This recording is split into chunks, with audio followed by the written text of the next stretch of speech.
여기 한국에 편견을 가진 영국인이 있습니다. 그는 몇 년 전 한국에 실망한 적이 있었고 이후로는 크게 관심을 가지지 않았습니다. 그런데 회사가 점점 어려움에 부딪히면서 극복을 위해 한국을 방문하게 되었다고 합니다. 출장이 끝난 뒤 그는 한국의 시스템을 도입해야 한다고 강하게 주장하고 있습니다. 대체 무슨 사연인지 오늘 사연 바로 시작하겠습니다. 안녕하세요. 저는 알렉산더 라이트입니다. 이름이 길어서 사람들은 보통 저를 알렉스라고 부르지만 사실 그렇게 흔한 이름도 아니죠. 저는 영국 런던에서 글로벌 식품 기업의 구매 담당자로 일하고 있습니다. 제 업무는 여러 나라를 다니며 신선하고 독특한 식재료를 찾아내는 겁니다. 듣기에는 멋져 보일지 모르겠지만 솔직히 말하면 늘 피곤한 여정입니다. 저의 삶은 항상 합리성과 예측 가능성을 중시하며 흘러왔습니다. 특히 이래서만큼은 효율과 데이터가 모든 판단의 근거가 됩니다. 그래서인지 저는 새로운 문화에 도전하거나 전통을 존중하는 데에는 별 흥미를 느끼지 못했어요.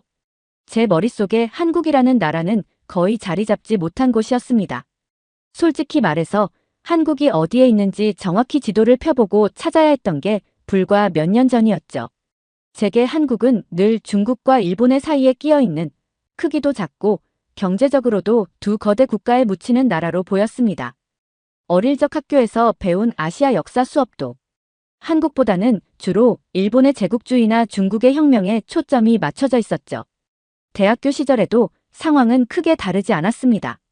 제가 한국에 대해 접했던 정보라고는 몇몇 아시아 영화나 일본 문화를 통해 간접적으로 알게 된 내용뿐이었어요. 제가 한국에 대해 조금 더 부정적인 생각을 갖게 된 데에는 업무도 한몫했습니다. 몇 년 전, 저는 한국의 한 업체와 첫 미팅을 진행했습니다. 그 당시 한국은 일본과 중국만큼 국제적으로 알려지지 않았고 저도 솔직히 기대를 많이 하진 않았습니다.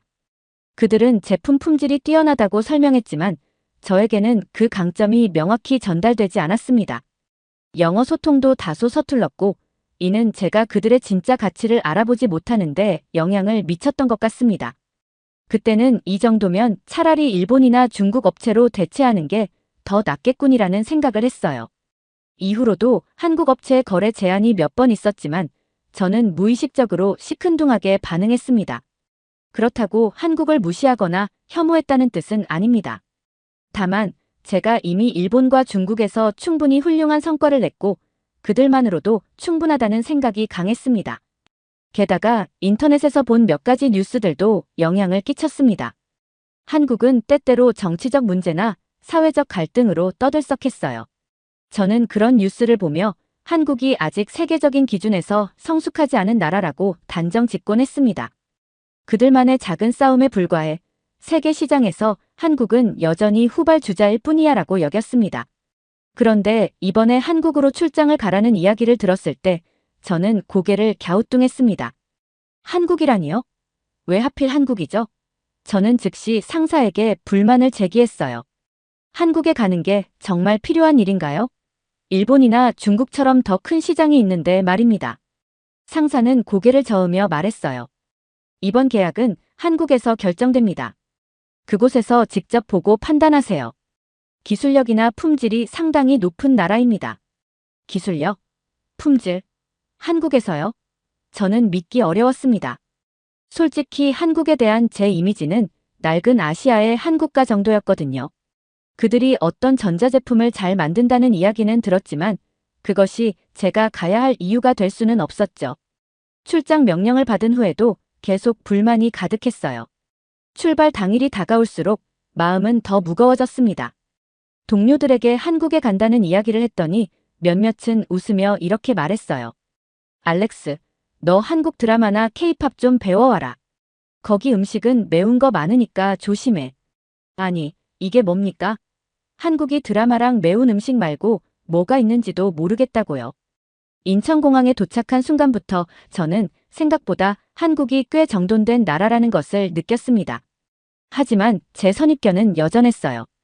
호텔로 가는 차 안에서 창밖을 보는데 고속도로가 정말 잘 뚫려 있더군요.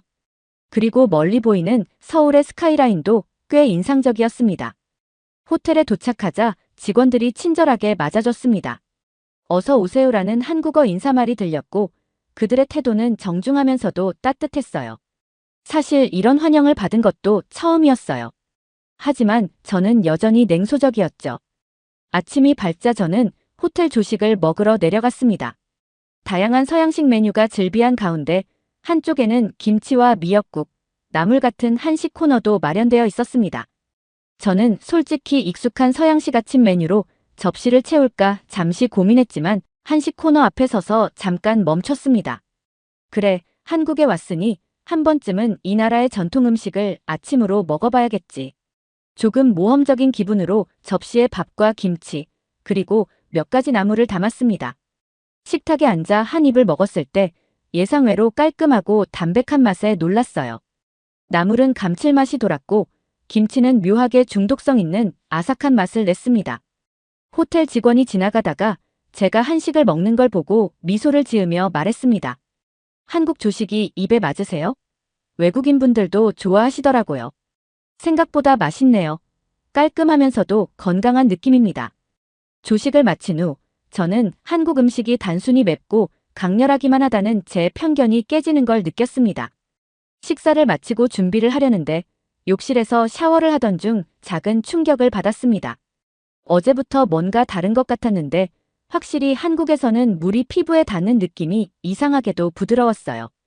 영국에서는 물이 피부를 뻣뻣하게 당기는 느낌이 드는 게 보통인데 이곳의 물은 달랐습니다. 샤워 후에도 피부가 당기지 않고 머리카락도 부드럽게 내려앉는 것을 보며 저는 순간 놀라서 손가락으로 팔을 문질렀어요. 하지만 깊이 생각할 겨를은 없었죠. 일정이 빽빽했거든요. 현지 식품 공장을 방문해 그들의 생산 프로세스를 살펴보는 것이 이날의 주요 업무였어요. 저는 무심코 핸드폰에 저장된 주소를 보고 택시를 불렀습니다. 그런데 택시는 영어를 전혀 못 알아듣는 기사님이 오셨더군요. 저는 순간 당황했어요. 아, 역시 예상했던 대로네. 소통은 기대도 말아야겠군. 하지만 놀라운 일이 벌어졌습니다. 기사님은 당황한 저를 보더니 차 안에서 휴대폰을 꺼내셨습니다. 몇 번의 터치 후 그의 목소리가 영어로 들리기 시작했습니다. 걱정 마세요. 제가 안전하게 모셔다 드리겠습니다. 저는 그 순간 당황스럽고도 신기한 마음이 들었어요. 공장에 도착해서 저는 또 한 번 놀라게 되었습니다. 공장은 기존에 제가 알던 일본이나 중국의 대규모 생산 공장과 달리 규모는 작았지만 자동화와 효율성이 놀라울 정도로 높았습니다. 이건 우리가 독자적으로 개발한 시스템입니다. 시간당 생산량은 기존 방식보다 20% 높습니다. 한국 담당자의 설명이 이어졌어요. 그들의 프로세스는 단순히 기계의 반복 작업이 아니라 철저히 계획된 알고리즘과 데이터 기반으로 운영되고 있었습니다. 그곳에서 저는 한국 사람들이 자랑스럽게 이야기하는 한 단어를 들었습니다. 빨리빨리. 처음엔 그저 급하게 일한다는 뜻으로 받아들였지만 실제로는 효율적으로 문제를 해결하는 태도에 가깝다는 것을 느꼈습니다. 그들의 빨리빨리 정신은 단순한 성격이 아니라 업무 프로세스에도 반영되어 있었습니다. 공장을 둘러보는 동안 제 뒤에서 계속 따라다니며 영어로 상세히 설명해 주던 젊은 한국 직원이 있었습니다. 그의 이름은 현수였어요. 그는 놀라울 정도로 열정적이었습니다. 질문을 던지면 바로 답을 주었고 모르는 내용이 나오면 즉시 상사에게 확인하고 돌아왔습니다. 저는 이 프로젝트의 진심입니다. 알렉스 씨도 이번 출장에서 좋은 결과를 얻을 수 있도록 돕고 싶습니다. 그의 태도는 저를 부끄럽게 만들었어요. 저는 그날 현수에게 이렇게 말했죠. 이런 태도라면 어디서든 성공할 수 있겠군요. 당신 같은 사람을 더 많이 만나고 싶습니다. 그날 일정이 끝난 후 호텔로 돌아가는 택시 안에서 많은 생각을 했습니다. 한국이라는 나라는 내가 생각했던 것보다 훨씬 앞서 있는 곳일지도 모르겠군. 하지만 여전히 저는 완전히 마음을 열지 않았어요. 하루 만에 깊이 박힌 편견이 깨질 리 없잖아요. 그러나 그 첫날, 저는 분명 한국이 조금은 궁금해지기 시작했어요. 다음 날 아침, 호텔 뷔페 대신 밖에서 아침을 먹어보기로 했습니다. 현수가 전날 한국식 아침 식사를 한번 경험해 보시는 게 어떨까요? 전통적인 음식이 참 좋습니다라고 추천했거든요. 솔직히 별 기대는 없었어요. 현수가 데려간 곳은 조그마한 한식당이었습니다. 간판도 간단했고 외관은 특별히 세련되거나 화려하지 않았어요. 현수는 웃으며 말했죠. 이곳은 제 어머니가 좋아하시는 집입니다. 매일 신선한 재료로 요리하거든요. 가게에 들어가자 직원들이 밝은 미소로 인사했어요. 어서 오세요. 그들의 진심 어린 표정은 인위적으로 보이지 않았어요. 자리에 앉으니 현수가 설명했습니다. 오늘 드실 음식은 설렁탕입니다. 한국에서는 아침으로 따뜻하고 속이 편안한 국물을 많이 먹어요. 설렁탕이요? 저는 어릴 적부터 국물 요리를 그다지 좋아하지 않았습니다. 특히 맑고 밋밋한 국물은 취향이 아니었어요. 하지만 현수의 추천을 무시하기엔 미안해서 그저 따라보기로 했습니다. 곧 커다란 그릇에 담긴 설렁탕이 나왔어요. 맑은 국물 위에 얇게 썰린 고기가 떠 있었고 곁에는 파와 소금, 작은 반찬들이 정갈하게 놓여 있었습니다. 현수는 웃으며 말했죠. 이건 간을 본인이 맞추는 음식이에요. 소금이나 파를 넣어서 맛을 조절하면 됩니다. 직접 간을 맞춘다는 것이 신기했어요. 저는 조금씩 소금을 넣고 파를 올린 후 한 입 떠먹었죠. 그리고 그 순간 제 예상이 완전히 빗나갔습니다. 이게 뭐지? 이렇게 부드럽고 깊은 맛이라니. 설렁탕은 맑은 국물임에도 고기의 진한 풍미가 녹아 있었어요. 제가 알던 밋밋한 국물이 아니었어요. 국물 한 숟가락을 더 떠먹으면서 저는 혼잣말처럼 중얼거렸습니다. 이거 정말 놀랍네요. 어떻게 이런 맛이 나는 거죠? 현수는 설명했어요. 설렁탕은 뼈와 고기를 오랜 시간 끓여서 만듭니다. 적어도 10시간 이상은 끓여야 이런 맛이 나요. 한국 음식은 시간이 많이 걸리지만 그만큼 정성이 담겨 있어요. 저는 그 말을 듣고 살짝 멍해졌어요. 10시간이요? 영국에서는 뭔가 이렇게 오래 끓이고 준비하는 음식을 거의 본 적이 없었습니다. 요즘 시대에 이렇게 정성스러운 음식을 먹는다는 건 흔하지 않죠. 깍두기도 한번 먹어봤어요. 처음에는 그 특유의 강한 향에 조금 망설였지만 한 입 먹고 나니 묘하게 매력적이었습니다. 특히 아삭한 식감이 기분 좋았어요. 현수가 미소를 지으며 말했죠. 발효 음식이라 몸에도 좋습니다. 매일 조금씩 드시면 건강에 좋을 거예요. 저는 이 모든 경험이 생소하면서도 인상적이었습니다. 설렁탕 한 그릇에 이토록 많은 이야기가 담겨 있다니 정말 놀라웠어요. 현수 씨, 한국 음식은 생각했던 것보다 훨씬 깊이가 있네요. 단순히 매운 것만 있는 줄 알았어요. 그는 고개를 끄덕이며 말했습니다. 한국 음식은 단순히 맛있기만 한 게 아니라 그 안에 건강과 정성이 담겨 있습니다. 이렇게 한 끼를 먹으면 하루가 든든해지거든요. 식사를 마치고 밖으로 나오니 아침 공기가 맑고 상쾌했어요. 저는 문득 지난밤 호텔에서 느꼈던 물의 부드러움이 떠올랐습니다. 부드럽고 정성스럽다, 이것이 한국의 키워드인 걸까요? 그날 일정으로 공장을 다시 방문하면서도 저는 아침에 먹었던 설렁탕의 맛을 잊을 수 없었습니다. 입안에 남은 그 깊은 풍미가 마치 한국이라는 나라의 첫 인상을 다시 쓰는 것 같았죠. 출장 셋째 날이 밝았습니다. 전날의 설렁탕과 그 깊은 맛이 아직도 머릿속에 남아 있었지만 바쁜 일정 탓에 감상에 젖을 시간은 없었습니다. 오늘은 현수 없이 제가 직접 현지 시장을 둘러보고 지역 특산물을 조사해야 했습니다. 가공된 재료가 아닌 한국의 신선한 재료를 알아보는 게 제 업무의 일부였거든요. 문제는 제가 한국어를 거의 모르고 길 찾기에도 그리 능숙하지 않다는 거였죠. 아침 일찍 서울의 한 재래시장으로 향했습니다. 현수가 설명해준 대로 지하철을 타고 지도 앱을 보며 목적지를 찾으려고 했어요. 하지만 한국의 지하철은 생각보다 복잡했어요. 출구 번호가 왜 이렇게 많은 거죠? 분명히 3번 출구로 나가라 했는데 왜 여긴 3-1이랑 3-2가 있는 거지? 혼란스러워서 땀이 삐질삐질 흘렀습니다.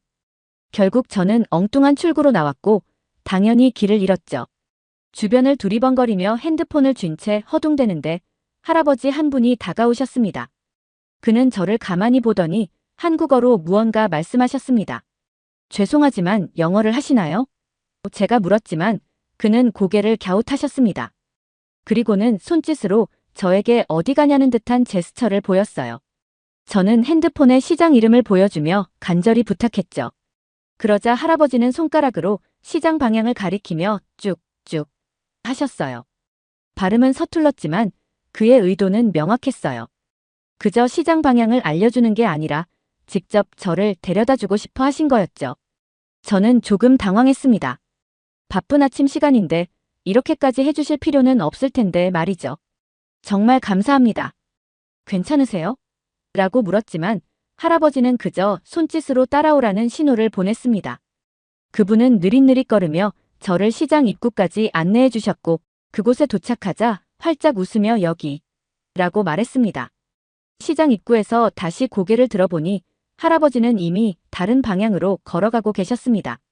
그의 뒷모습을 바라보며 묘한 기분이 들었습니다. 낯선 나라에서 길을 잃었던 외국인을 위해 시간을 내준 그의 친절이 단순한 안내 이상의 감동으로 다가왔어요. 시장에서 저는 각종 한국 재료를 살펴봤습니다. 신선한 고춧가루, 고소한 참기름, 달콤한 유자청, 심지어 생전 처음 보는 산나물까지. 시장 상인들은 제가 외국인임을 알아보고는 웃으며 이런저런 질문을 던졌습니다. 어디서 왔어요? 영국이요. 그러자 한 상인은 환하게 웃으며 말했어요. 오, 손흥민. 잘 알지요? 저는 웃으며 대답했죠. 맞아요, 손흥민. 아주 훌륭한 선수죠. 이들은 저와 언어가 통하지 않아도 적극적으로 설명하려 했습니다. 손짓과 표정, 간단한 단어로 재료를 소개해주며 때로는 시식도 권했습니다. 한 상인이 고소한 참기름을 손등에 조금 떨어뜨리며 맛보라고 했을 때 저는 그 진한 향과 맛에 놀랐습니다. 제가 감탄하자 상인은 기쁜 듯 웃으며 더 큰 병으로 할인해주겠다고 했습니다. 한국에 온 외국인에게 특별히 줄게요. 이런 세심한 배려가 어찌나 감사하던지 저는 결국 참기름 2병을 샀습니다. 시장 구경을 마치고 돌아가려는데 또다시 방향 감각을 잃고 말았습니다. 제길, 한국의 시장은 미로처럼 복잡하잖아. 핸드폰을 들여다보며 길을 찾으려 애썼지만 이번에도 쉽지 않았습니다. 그런데 이번엔 젊은 여성이 다가왔습니다. 그녀는 핸드폰 화면을 보더니 영어로 말했어요. 혹시 길 찾는 걸 도와드릴까요? 저는 놀라서 대답했죠. 아, 네. 호텔로 가야 하는데 길을 잃었어요. 그녀는 핸드폰으로 호텔 위치를 확인하더니 웃으며 말했습니다. 같은 방향이에요. 저와 같이 가세요. 그녀는 정말 친절했어요. 한국의 대중교통 시스템과 주변 명소를 설명하며 저를 지하철역까지 데려다 줬습니다. 저는 감사의 뜻으로 작은 기념품이라도 사고 싶었지만 그녀는 웃으며 손을 내저었습니다. 괜찮아요. 한국에서는 이런 게 당연한 거예요. 환영합니다. 그날 밤 저는 창밖을 보며 생각했습니다. 이 나라 사람들은 정말 특별하군. 단순히 기술이나 음식 때문이 아니야. 이 나라의 진짜 힘은 사람들이네. 다음 날 현수와 함께 서울 외곽의 또 다른 공장을 방문할 일정이 있었습니다. 택시를 타고 가는 동안 저는 계속 물에 대해 궁금해졌습니다. 현수 씨, 제가 호텔에서 샤워를 할 때마다 느끼는 건데 한국 물이 정말 부드러운 것 같아요. 영국의 물이랑 완전히 다릅니다. 이게 어떻게 가능한 건가요? 현수는 웃으며 대답했습니다. 한국 물은 연수라고 해서 칼슘과 마그네슘 함량이 낮습니다. 덕분에 피부에 자극이 적고 머리카락도 건강해져요. 연수라는 단어는 저에게 생소했습니다. 제가 묻자 그는 자세히 설명해 주었어요. 한국의 물 관리 시스템은 정말 철저합니다. 정수 처리 과정에서 물속 불필요한 성분들을 제거하면서도 미네랄은 적절히 유지하죠. 그래서 그냥 수돗물도 마실 수 있을 정도로 깨끗합니다. 저는 고개를 끄덕이며 대답했어요. 그럼 이 물이 한국 사람들의 피부가 좋은 이유 중 하나겠군요. 솔직히 말해서 한국 사람들 피부는 참 고운 편입니다. 현수는 미소를 지으며 덧붙였습니다. 그렇죠. 연수 덕분에 피부와 머리카락 관리가 훨씬 수월합니다. 외국에서 오신 분들도 이 점을 가장 많이 이야기하세요. 저는 마음속으로 고개를 끄덕였어요. 영국에서는 물이 석회질로 가득 차 있어서 샤워 후에도 항상 건조한 느낌이 남곤 했습니다. 한국의 물은 그와는 완전히 다른 세계였죠. 공장에 도착한 후 저는 여전히 물에 대해 신경이 쓰여 있었습니다. 공장의 담당자에게도 물 이야기를 꺼냈어요. 한국의 물이 연수라고 들었는데 공정에도 영향을 미치나요? 그는 웃으며 고개를 끄덕였습니다. 맞습니다. 연수는 식품 가공에서도 중요한 역할을 합니다. 물의 품질이 제품의 맛과 품질에 큰 영향을 미치니까요. 그래서 우리도 정수 시스템에 많은 투자를 하고 있습니다. 그날 오후 현수는 저를 데리고 한국의 전통 찜질방으로 안내했습니다. 알렉스 씨, 출장 다니시느라 몸이 많이 피곤하실 텐데 한국식 찜질방에서 한번 쉬어보시는 게 어때요? 찜질방. 저는 솔직히 당황했습니다. 땀을 흘리는 사우나 정도는 익숙했지만 낯선 나라에서 사람들이 모여있는 공간에서 몸을 풀겠다는 생각은 좀처럼 이해가 안 갔어요. 하지만 현수의 진지한 표정에 저는 마지못해 승낙했어요. 찜질방에 도착하자 입구부터 색다른 분위기가 저를 사로잡았습니다. 사람들이 편안한 옷을 입고 바닥에 누워있거나 음식을 먹으며 쉬고 있었어요. 탈의실로 들어가 옷을 갈아입고 목욕탕으로 들어섰습니다. 증기로 가득 찬 공간에서 각자 고요히 샤워하거나 온탕에 몸을 담근 사람들이 보였어요. 저는 약간 긴장하며 뜨거운 물이 가득 찬 온탕에 발을 담갔습니다. 그리고 몸을 천천히 물속에 넣는 순간 놀라운 편안함이 느껴졌습니다. 이 온천수도 연수인 건가? 피부에 닿는 물은 단순히 뜨겁기만 한 게 아니라 마치 몸을 감싸는 부드러운 담요 같았습니다. 잠시 온탕에 몸을 담근 후 현수가 다가와 말했어요. 알렉스 씨, 이제 때밀이를 한번 해보시죠. 때밀이? 저는 순간 멍한 표정을 지었습니다. 때밀이가 뭐죠? 그는 웃으며 손가락으로 한쪽을 가리켰습니다. 목욕탕 한쪽에 있는 사람들이 몸을 마사지 받으며 온몸에 무언가를 긁어내고 있었어요. 저는 눈을 동그랗게 뜨며 물었습니다. 설마 저걸 저보고 하라는 겁니까? 현수는 진지하게 고개를 끄덕이며 설명했어요. 때밀이는 한국 목욕 문화의 일부입니다. 피부 각질을 제거해서 몸을 깨끗하게 하고 혈액순환도 돕죠. 처음엔 조금 놀라실 수 있지만 한번 받아보시면 후회하지 않으실 겁니다. 그의 말을 믿기로 했습니다. 저는 약간의 망설임 끝에 용기를 내서 때밀이 방으로 들어갔습니다. 때밀이를 맡은 직원은 전문적인 동작으로 제 몸을 물에 적신 후 거친 질감의 수건 같은 걸로 팔을 문지르기 시작했습니다. 처음엔 깜짝 놀랐어요. 이거 너무 세게 하는 거 아닌가요? 그는 웃으며 대답했죠. 걱정 마세요. 끝나고 나면 시원하실 겁니다. 시간이 지나면서 제 몸에서 무언가 회색빛 알갱이 같은 게 떨어져 나왔습니다. 순간 충격을 받았어요. 때밀이 과정은 솔직히 쉽지 않았습니다. 피부가 살짝 따가운 느낌도 들었지만 마치 묵은 짐이 벗겨지는 듯한 기분이었어요. 그리고 마침내 모든 과정이 끝난 후 샤워를 하며 제 피부를 만져봤을 때의 놀라움은 말로 표현하기 어려웠습니다. 현수가 다가와 웃으며 물었습니다. 어떠세요, 알렉스 씨? 시원하시죠? 저는 웃으며 대답했어요. 현수 씨, 처음엔 솔직히 이상한 경험이라고 생각했는데 이젠 왜 사람들이 이걸 좋아하는지 알겠네요. 내 몸이 마치 새로 태어난 것 같아요.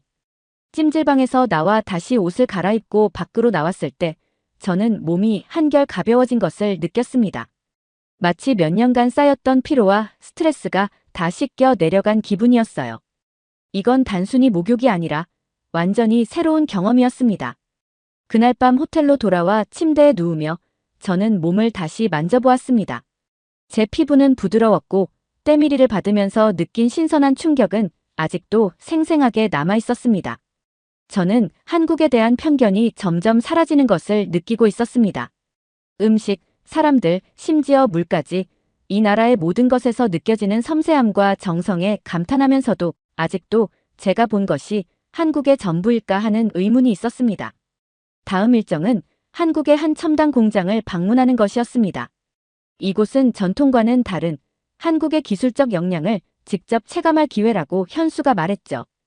호텔에서 현수와 만나 택시를 타고 이동하며 그는 공장의 시스템과 한국의 기술력에 대해 설명했습니다. 여기 공장은 식품 가공뿐만 아니라 친환경 기술을 결합해 탄소 배출을 최소화하려는 시도를 하고 있습니다. 특히 재활용된 물을 사용해 생산 과정을 효율화했어요. 저는 고개를 끄덕이며 물었습니다. 재활용된 물이라고요? 그럼 품질에 문제가 생길 가능성은 없나요? 현수는 미소를 지으며 대답했습니다. 좋은 질문입니다. 바로 그게 한국의 기술력이 돋보이는 부분입니다. 이 물은 정수 과정을 거쳐서 일반 수돗물보다 더 깨끗하게 처리됩니다. 공장에 도착하자 입구에서부터 현대적인 디자인이 돋보였습니다. 하지만 겉모습이 아닌 내부 시스템이 제게 가장 큰 인상을 주었습니다. 자동화된 로봇이 재료를 옮기고 제품 포장까지 정밀하게 처리하고 있었어요. 이 시스템은 전부 자체 개발한 것입니다. 공장 관계자가 자랑스럽게 설명했습니다. 한국은 제조 기술을 효율화하면서도 환경을 생각합니다. 이런 첨단 기술 덕분에 글로벌 시장에서도 경쟁력을 유지하고 있죠. 공장을 둘러보는 동안 저는 단순한 자동화가 아니라 세심함과 정밀함이 한국 기술의 핵심이라는 것을 깨달았습니다. 모든 제품은 센서를 통해 개별 검수 과정을 거쳤고 작은 결함도 즉시 제거되는 시스템이었습니다. 그들의 목표는 단순히 생산량을 늘리는 게 아니라 소비자가 믿을 수 있는 품질을 보장하는 것이었습니다. 그러나 가장 인상적이었던 건 공장에서 사용하는 물 관리 시스템이었어요. 현수가 설명하길 이곳은 공정 과정에서 발생하는 폐수를 완전히 정화해 재사용하고 있었습니다. 이렇게 하면 물 사용량을 30% 이상 줄일 수 있습니다. 한국은 물 부족 문제가 큰 나라는 아니지만 이런 노력이 더 지속 가능한 발전으로 이어진다고 믿습니다. 저는 공장의 수질 분석 과정을 지켜보며 문득 영국이 떠올랐습니다.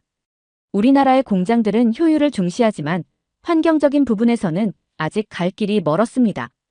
한국은 단순히 효율적인 생산을 넘어 환경까지 고려하는 데에서 한 발 앞서 있다는 생각이 들었어요. 현수 씨, 이런 시스템을 다른 나라에서도 사용할 수 있도록 기술을 수출하거나 협력하는 사례가 있나요? 그는 고개를 끄덕이며 대답했습니다. 물론입니다. 한국은 지금도 여러 국가와 협력하며 물 관리 기술과 자동화 시스템을 수출하고 있습니다. 한국의 강점은 단순한 기술이 아니라 그 기술을 어떻게 사람과 환경에 맞게 조화시키느냐에 있죠. 공장을 떠나며 저는 한국이 단순한 기술 강국이 아니라 기술의 철학을 담고 있다는 걸 느꼈습니다. 이 나라 사람들은 효율성만을 추구하지 않았어요. 그들은 기술을 통해 사람들에게 더 나은 삶을 제공하고 지구를 보호하려는 진심을 가지고 있었습니다.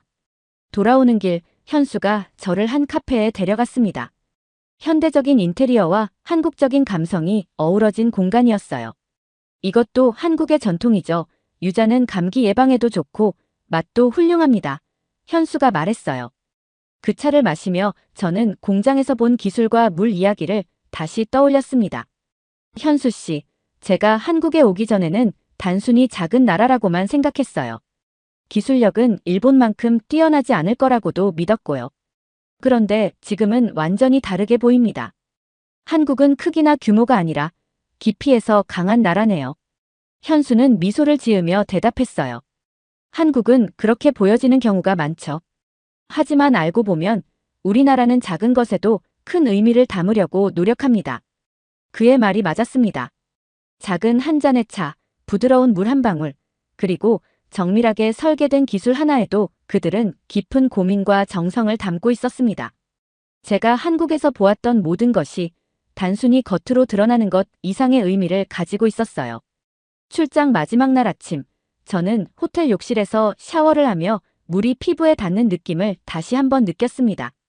손끝으로 팔을 문지르자 지난 며칠 동안 느껴왔던 부드러운 감촉이 여전히 남아 있었습니다. 영국의 물에서는 절대 느낄 수 없었던 이 감각은 이제 제게 한국의 상징처럼 느껴졌어요. 한국은 제게 단순한 출장지가 아니었습니다. 저는 이곳에서 사람들의 따뜻함과 세심함을 경험했고 물 한 방울, 음식 한 접시에 담긴 정성을 배웠습니다. 그리고 무엇보다 이 나라가 기술과 전통을 조화롭게 연결해 세상의 독특한 존재감을 드러낸다는 것을 알게 되었어요. 샤워를 마치고 나서 저는 짐을 챙기며 한국에서 배운 것들을 떠올렸습니다. 이 경험들을 그냥 저 혼자만 간직하면 안 되겠다는 생각이 들었어요. 한국의 스킨케어와 화장품이 세계적으로 유명하다는 이야기를 들었기 때문에 아내를 위해 화장품 몇 가지를 사기로 결심했습니다. 호텔 근처의 쇼핑센터에 들러 직원에게 추천을 부탁했더니 그들은 제게 다양한 제품을 보여주며 자세히 설명해줬습니다. 이건 피부 보습에 좋고 저건 주름 개선에 효과적입니다. 많은 외국인 분들이 좋아하세요. 결국 저는 아내를 위해 크림과 세럼 몇 가지를 샀습니다. 또한 제 딸을 위해 전통 한지로 만든 노트와 엽서를 골랐습니다. 화려한 문양과 독특한 질감은 분명 그녀의 마음에 들 거라고 생각했어요. 한국은 단순히 현대적인 면모만 있는 줄 알았는데 이렇게 전통적인 아름다움도 훌륭하다는 걸 새삼 느꼈습니다. 그리고 제가 가장 놀란 연수를 집에서도 느껴보고 싶어서 현수의 조언에 따라 간단한 정수 필터를 샀습니다. 공항에 도착했을 때 현수가 마지막으로 제게 인사를 하러 나왔습니다. 그는 밝은 미소로 제 손을 잡으며 말했어요.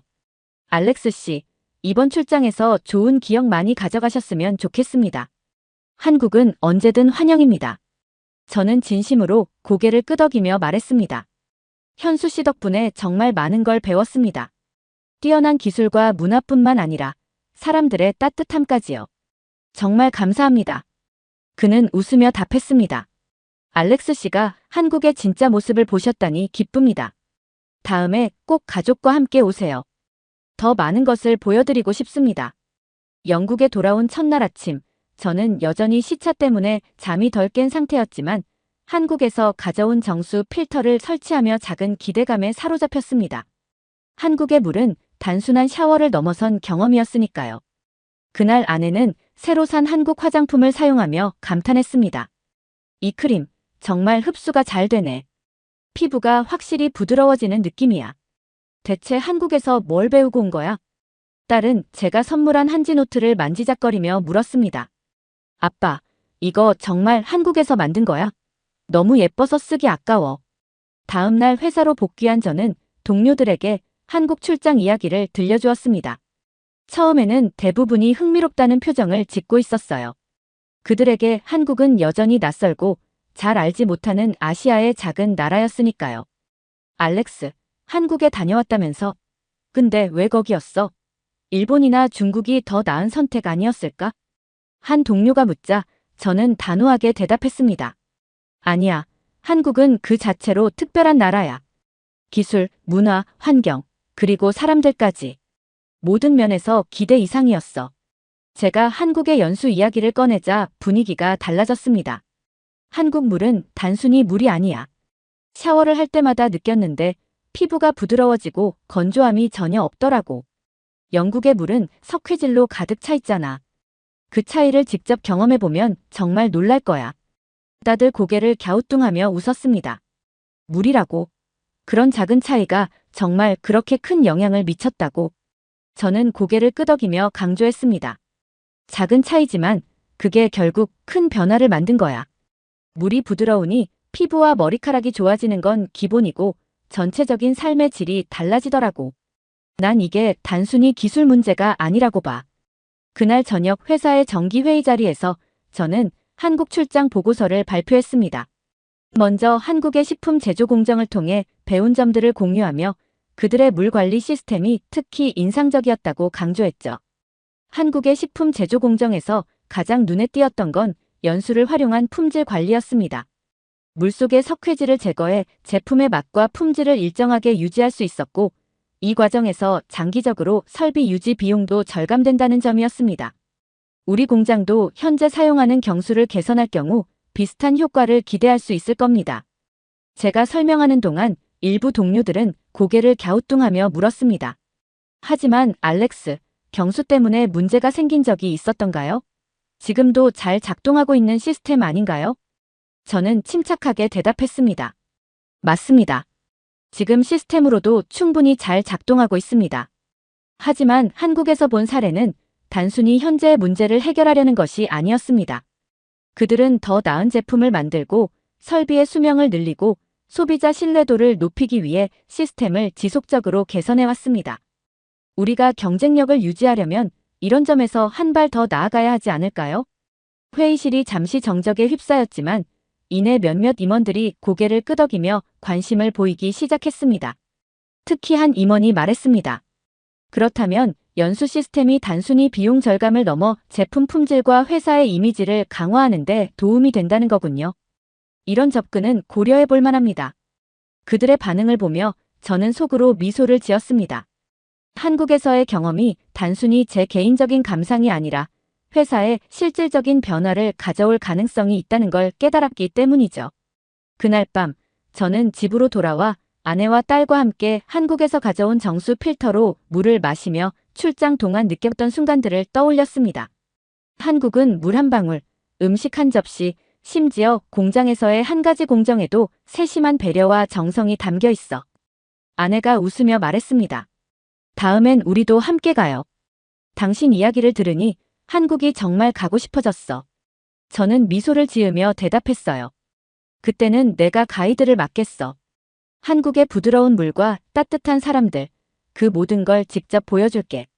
출장이 끝났지만 한국이 제게 남긴 인상은 오래도록 잊히지 않을 것 같았습니다.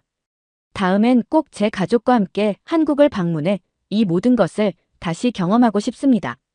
현수 씨, 그리고 한국의 모든 분들, 진심으로 감사합니다. 여러분 덕분에 제가 더 나은 사람이 된 것 같아요. 한국이 앞으로도 더 많은 이들에게 이 놀라움을 전할 수 있길 진심으로 바랍니다. 두 번째 사연 시작합니다. 한때 세계가 주목하던 아시아의 거대한 나라가 있었습니다. 경제적 번영과 화려한 발전으로 모두를 압도했지만 그 이면에는 예상치 못한 불편한 진실이 숨겨져 있었죠. 그리고 또 다른 작은 나라. 겉으로는 소박해 보이지만 그 속에는 따뜻한 인간미와 믿기 힘든 효율성이 가득했다고 말하는 프랑스 여성이 있습니다. 대체 무슨 사연인지 오늘 사연 바로 시작하겠습니다. 안녕하세요. 저는 아델린 듀부아입니다. 프랑스 파리에서 온 28살의 마케팅 전문가예요. 제 인생에 큰 변화를 가져다 준 이야기를 들려드리고 싶습니다. 작년 겨울, 제가 일하는 회사에서 아시아 지사 파견 프로그램을 발표했어요. 6개월은 중국 상하이에서, 그리고 이어서 6개월은 한국 서울에서 근무하는 기회였죠. 솔직히 말씀드리면 처음에는 한국행에 대해 별로 관심이 없었어요. 제 관심사는 온통 중국이었거든요. 어릴 적부터 중국 문화에 빠져 있었습니다. 장엄한 만리장성, 신비로운 자금성, 그리고 오랜 역사와 전통이 살아 숨쉬는 골목길들. 이 모든 것들이 제 상상 속에서 환상적인 모습으로 그려져 있었죠. 대학에서 국제 비즈니스를 공부하면서도 항상 중국 경제의 급속한 성장과 그들의 혁신적인 비즈니스 모델에 관심이 많았어요. 그래서 이 파견 프로그램에 지원했을 때 솔직히 중국 근무 6개월만 생각했습니다. 한국은 그저 덤이라고 여겼죠. 한국은 그냥 잠깐 들르는 곳일 뿐이야. 중국에서의 경험이 이번 출장의 하이라이트가 될 거야. 그렇게 생각했었어요. 파견이 확정되고 출발 준비를 하면서 저는 중국어 회화책을 열심히 공부했습니다. 현지인들과 소통할 수 있다는 생각에 가슴이 설렜어요. 한국어? 글쎄요. 그땐 안녕하세요 정도만 알고 있었죠. 여행 가방을 꾸리면서도 제 마음은 이미 상하이의 번화가를 거닐고 있었어요. 화려한 네온사인, 고층 빌딩들, 그리고 활기 넘치는 거리의 모습이 눈앞에 그려졌습니다. 한국. 솔직히 말해서 그때는 서울에 대해 아는 것이 거의 없었어요. 출발 전날 밤, 파리 아파트 벽에 걸린 세계 지도를 바라보며 깊은 생각에 잠겼습니다. 프랑스에서 중국까지의 긴 거리를 따라가다 문득 한국이 눈에 들어왔어요. 그때 처음으로 혹시 한국에서 특별한 경험을 하게 될지도 모르겠다는 생각이 스쳐 지나갔습니다. 하지만 그건 정말 찰나의 순간이었죠. 중국에 도착했을 때 처음에는 그 거대한 규모에 압도되었어요. 하지만 그 인상은 오래가지 못했습니다. 상하이의 번화가를 걸으며 느낀 첫 충격은 잊을 수 없습니다. 사람들은 마치 전쟁터에 있는 것처럼 서로를 밀치며 앞으로 나아갔어요. 공공장소에서의 무질서와 혼잡은 상상을 초월했습니다. 횡단보도에서는 신호를 무시하고 차들이 질주했고 보행자들은 목숨을 걸고 길을 건넜어요. 한 번은 지하철에서 넘어질 뻔했는데 주변 사람들은 눈길 한 번 주지 않았습니다. 오히려 제 발에 걸려 넘어진 사람이 저를 노려보며 욕설을 퍼부었어요. 그 순간 느낀 소외감과 두려움은 말로 표현하기 어려울 정도였습니다. 여러 차례 겪은 식당에서의 경험은 더욱 충격적이었어요. 주문을 하려 손을 들어도 직원들은 저를 완전히 무시했습니다. 30분이 지나도록 아무도 제게 관심을 주지 않았어요. 결국 허기진 채로 식당을 나왔는데 그때 느낀 분노와 좌절감은 이루 말할 수 없었습니다. 비즈니스 미팅에서도 실망은 계속되었어요. 중국 파트너들은 표면적으로는 공손했지만 그 이면에는 냉정한 계산만이 있었습니다. 인간적인 교류는 전혀 없었고 오직 이익만을 위해 움직이는 듯 했어요. 한 번은 중요한 프레젠테이션을 하고 있는데 참석자들이 계속해서 핸드폰을 보며 집중하지 않았습니다. 그때 느낀 무시당하는 듯한 감정은 정말 불쾌했어요. 거리의 쓰레기와 오염도 심각했습니다. 사람들이 아무 곳에나 쓰레기를 버리는 모습을 보며 환경에 대한 무관심에 충격을 받았어요. 공기는 항상 뿌옇고 숨쉬기 힘들었습니다. 마스크 없이는 외출할 수 없을 정도였어요. 택시를 탔을 때는 목숨의 위협까지 느꼈습니다. 운전기사는 신호를 무시하고 과속을 일삼았어요. 안전벨트를 매고 있어도 불안해서 눈을 감고 있어야 했습니다. 한 달이 지나자 중국에 대한 환상은 완전히 깨졌어요. 겉으로는 화려해 보이지만 그 이면에는 인간성의 상실과 도덕적 붕괴가 자리 잡고 있었습니다. 경제적으로는 발전했을지 모르지만 인간다운 삶의 가치는 찾아볼 수 없었어요. 이런 경험들이 쌓이면서 저는 중국의 겉모습과 실제 모습 사이의 괴리를 더욱 강하게 느끼게 되었습니다. 화려한 고층 빌딩과 발전된 기술 이면에 숨겨진 인간성의 부재, 그리고 개인의 존엄성이 무시되는 듯한 느낌. 이런 것들이 제 마음을 무겁게 만들었어요. 제발 시간이 빨리 흘러가기만을 빌었습니다. 중국에서의 시간이 끝나갈 무렵, 저는 깊은 좌절감에 빠졌습니다. 과연 아시아의 다른 나라들도 이럴까? 하는 의문이 들었어요. 다음 목적지인 한국으로 떠나기 전, 저는 이미 아시아에 대한 희망을 거의 잃은 상태였습니다. 중국에서의 실망스러운 경험 후, 저는 한국행 비행기에 몸을 실었습니다. 솔직히 기대는 그다지 크지 않았어요. 한국도 중국과 비슷하지 않을까? 하는 생각이 들었거든요. 하지만 인천국제공항에 발을 딛는 순간 그 생각이 완전히 뒤집혔습니다. 공항은 믿을 수 없을 만큼 깨끗하고 조용했어요. 중국에서 경험한 혼잡함과는 전혀 달랐습니다. 입국 절차도 신속하고 효율적이었어요. 직원들은 친절했고 미소를 지으며 저를 맞이해 주었습니다. 이런 환대에 처음에는 어리둥절했어요. 가장 놀라웠던 건 안내 데스크에서의 경험이었습니다. 제가 길을 잃고 헤매고 있을 때 한 직원이 먼저 다가와 도와주셨어요. 무엇을 도와드릴까요? 라는 말에 진심이 느껴졌습니다. 그분은 제가 필요한 정보를 모두 얻을 때까지 끝까지 도와주셨고 심지어 다음 목적지까지 가는 방법도 자세히 알려주셨어요. 이런 친절함에 깊은 감동을 받았습니다. 서울 도심에 도착해서도 놀라움의 연속이었습니다. 거리는 깨끗했고 사람들은 질서 있게 움직였어요. 중국에서 경험했던 혼잡함과는 완전히 달랐습니다. 횡단보도에서 신호를 기다리는 사람들의 모습에서 시민의식의 성숙함을 느낄 수 있었어요. 첫날 밤 호텔 창문을 통해 서울의 야경을 바라보며 깊은 생각에 잠겼어요. 불과 몇 시간 전까지만 해도 아시아에 대한 실망감으로 가득 차 있었는데 이곳에서는 뭔가 다른 경험을 할 수 있을 것 같다는 예감이 들었어요. 다음 날 아침 서울의 거리를 걸으며 느낀 첫 인상은 따뜻함이었습니다. 사람들은 바쁘게 움직였지만 그 속에서도 서로를 배려하는 모습이 보였어요. 한 번은 제가 지도를 들고 길을 찾고 있을 때 한 젊은이가 다가와 도움을 주겠다고 했습니다. 그는 영어로 천천히 하지만 정확하게 길을 설명해 주었어요.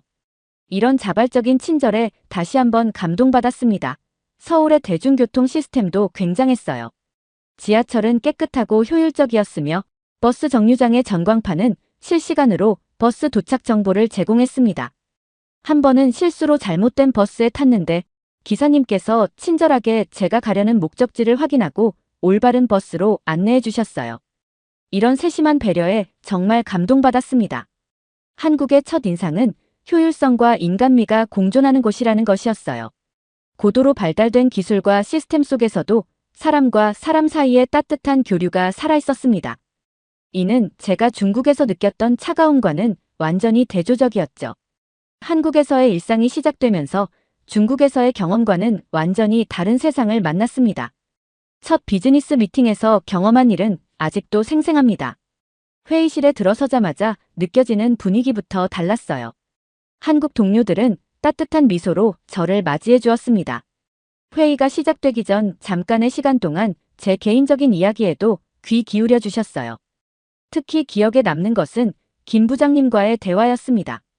그분은 제가 프랑스에서 왔다는 것을 알고 프랑스 문화에 대한 진솔한 관심을 보여주셨어요. 비즈니스 논의 중에도 한국 파트너들의 태도는 중국에서의 경험과는 확연히 달랐습니다. 그들은 단순히 이익만을 따지는 것이 아니라 상호 이해와 협력을 중요시했어요. 제 의견을 존중해 주었고, 때로는 제 서툰 한국어를 이해하기 위해 노력하는 모습도 보여주었습니다. 일상생활 속에서도 따뜻한 인간미를 계속 느낄 수 있었습니다. 어느 날 길을 잃고 헤매고 있을 때 한 젊은 여성이 다가와 도움을 주겠다고 했어요. 그녀는 단순히 길을 알려주는 것에 그치지 않고 제가 목적지에 안전하게 도착할 때까지 함께 걸어주겠다고 했습니다.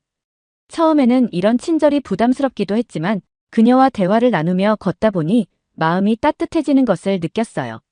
그녀는 한국의 문화와 역사에 대해 열정적으로 설명해 주었고 제가 한국 생활에 잘 적응할 수 있도록 조언도 해주었습니다. 중국에서 경험했던 차가운 비즈니스 관계와 달리 한국에서는 진정한 인간관계를 쌓을 수 있었습니다. 동료들과의 관계가 단순히 업무적인 것을 넘어 진정한 우정으로 발전해 갔어요. 그들은 제가 한국 문화에 적응하는 데 많은 도움을 주었고 때로는 주말에 함께 여행을 가기도 했습니다. 한국에 온 지 한 주가 지났을 때 제 한국인 동료 민지 씨가 저를 전통 한정식 레스토랑으로 초대했습니다. 레스토랑에 들어서는 순간 저는 깔끔하고 정갈한 분위기에 먼저 감탄했어요. 하지만 곧 당혹감이 밀려왔습니다. 테이블에 놓인 수많은 작은 그릇들을 보고 어리둥절해졌거든요. 이게 다 뭐예요? 제가 묻자 민지 씨는 미소를 지으며 설명해 주었습니다. 이건 반찬이에요. 한국 식사의 핵심이죠. 그녀는 하나씩 이름을 알려주었어요. 김치, 나물, 장아찌 처음 들어보는 이름들이었습니다. 저는 조심스럽게 젓가락을 들었지만 어떻게 먹어야 할지 몰라 망설였어요. 민지 씨가 괜찮아요. 편하게 드세요 라고 말해주었지만 여전히 어색했습니다. 그때 제 옆에 앉은 노신사께서 갑자기 말을 걸으셨어요. 외국에서 오셨군요. 한국 음식이 처음이신가 보네요. 저는 당황해서 고개를 끄덕였습니다. 그러자 노신사는 따뜻한 미소를 지으시며 자, 이렇게 해보세요. 라고 하시며 직접 시범을 보여주셨어요. 밥에 여러 반찬을 조금씩 얹어 한 입에 먹는 방법을 알려주셨죠.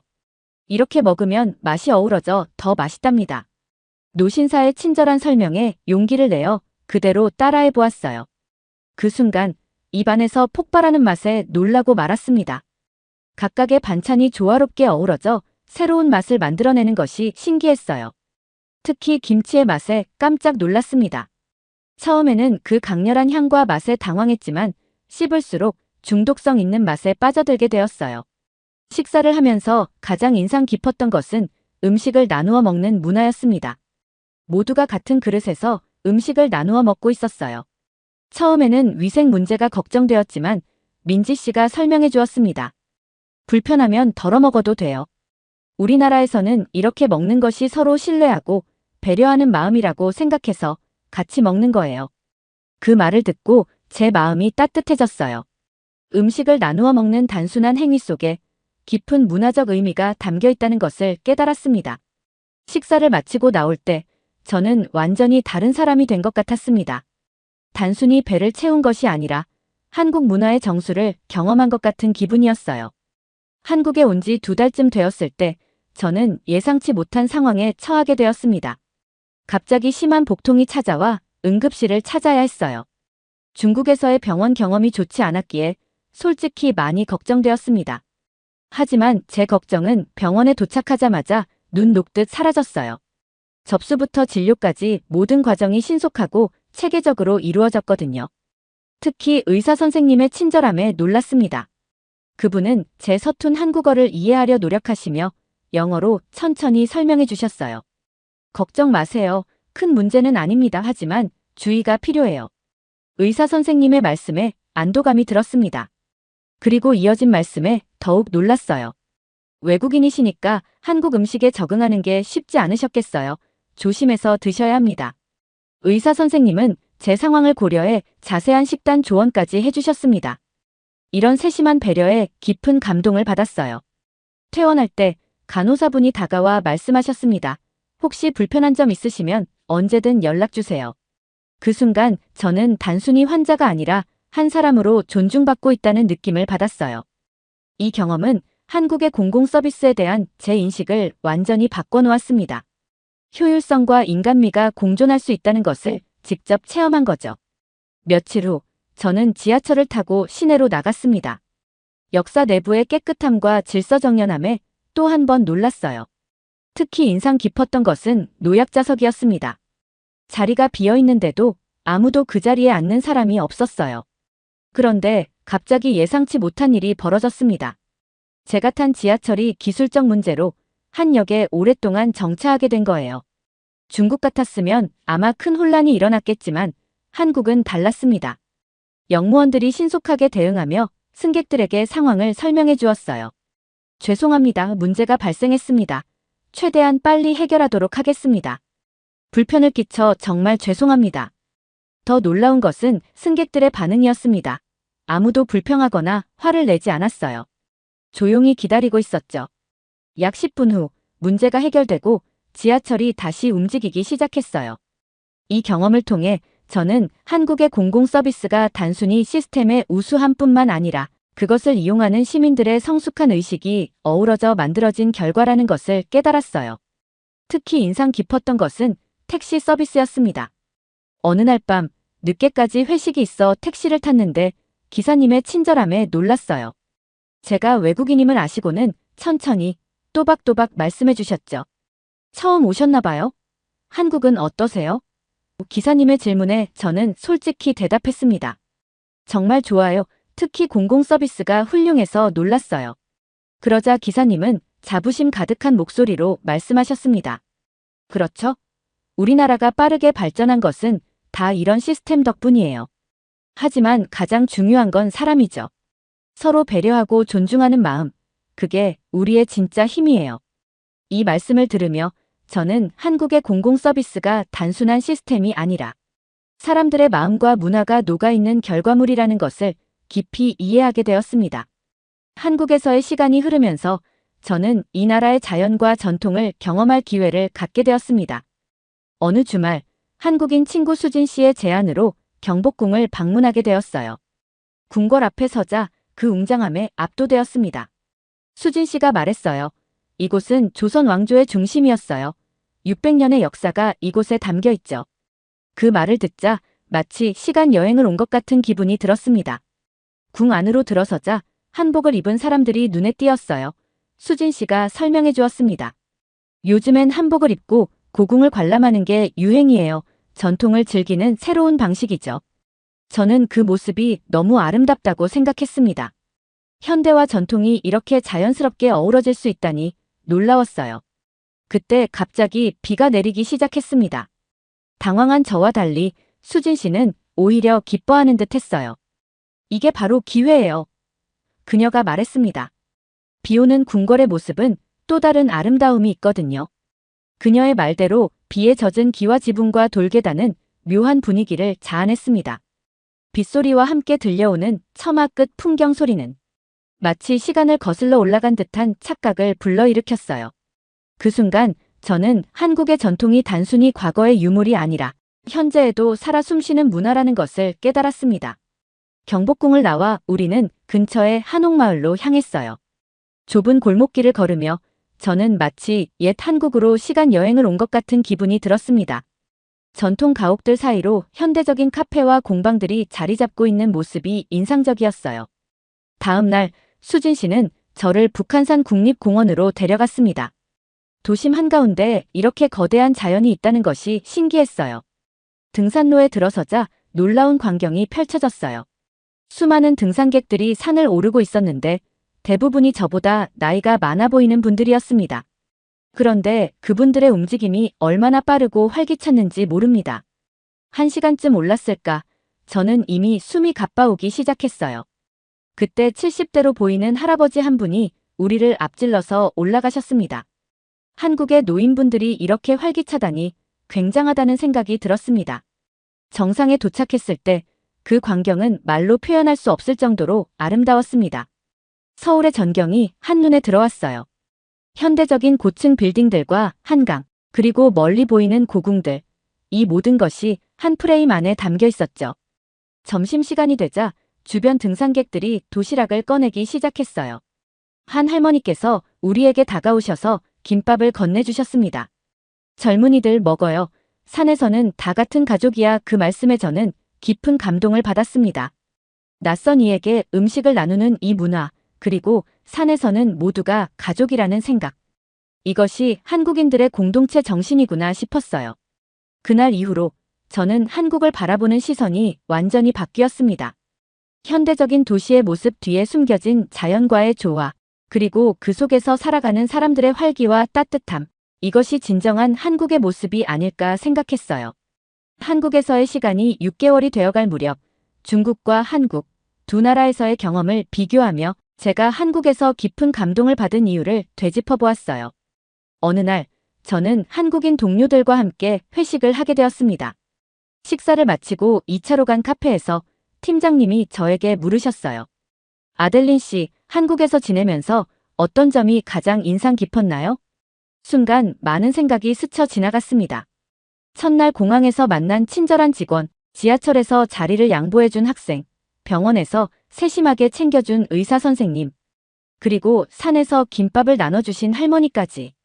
잠시 생각에 잠겼다가 저는 조심스럽게 대답했습니다. 한국은 제게 조화의 나라로 느껴집니다. 경제적인 발전만을 추구하는 것이 아니라 그 속에서 인간다움을 잃지 않으려 노력하는 모습이 정말 인상적이었어요. 제 말에 팀장님과 동료들은 깊이 공감하는 듯 했습니다. 그때 저는 중국에서의 경험을 떠올렸습니다. 화려한 고층 빌딩과 빠른 발전 속도에 가려진 차가운 인간관계, 효율성만을 추구하다 잃어버린 따뜻함. 한국은 달랐습니다. 계속해서 이야기를 나누면서 우리는 한국 사회의 장단점에 대해 깊이 있는 대화를 나눴어요. 놀라웠던 것은 한국인들이 자신들의 문제점을 인식하고 개선하려는 노력을 게을리하지 않는다는 점이었습니다. 물론 우리나라도 많은 문제가 있어요. 한 동료가 말했습니다. 하지만 우리는 그것을 인정하고 더 나은 사회를 만들기 위해 노력하고 있죠. 그게 바로 우리의 강점이라고 생각해요. 그 말을 들으며 저는 한국이 진정으로 자랑스러운 이유를 깨달았습니다. 그것은 단순히 경제적인 성공이나 화려한 기술의 발전이 아니었어요. 바로 사람을 중심에 두고 끊임없이 발전하려는 노력과 의지였습니다.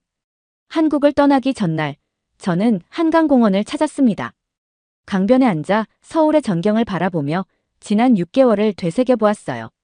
처음 왔을 때의 불안과 걱정, 그리고 지금 느끼는 애정과 존경. 그 변화의 과정이 마치 영화의 한 장면처럼 스쳐 지나갔습니다. 처음 한국 올 때와 다르게 너무나 아쉽다는 생각이 가득했습니다. 6개월간의 한국 생활을 마무리하며 저는 이 경험이 제 인생의 큰 전환점이 되었다는 것을 깨달았습니다. 한국에서 배운 가치들은 제가 앞으로 살아가는 데 있어 중요한 지침이 될 것 같습니다. 한국은 제가 새로운 시각으로 세상을 바라볼 수 있게 해준 소중한 스승이 되었어요. 기회가 된다면 다시 한번 한국에서 살아보고 싶습니다. 오늘 사연이 재미있으셨다면 구독과 좋아요, 알림 설정까지 부탁드립니다. 더 재미있는 사연으로 돌아오겠습니다. 이상 감동탐험이었습니다.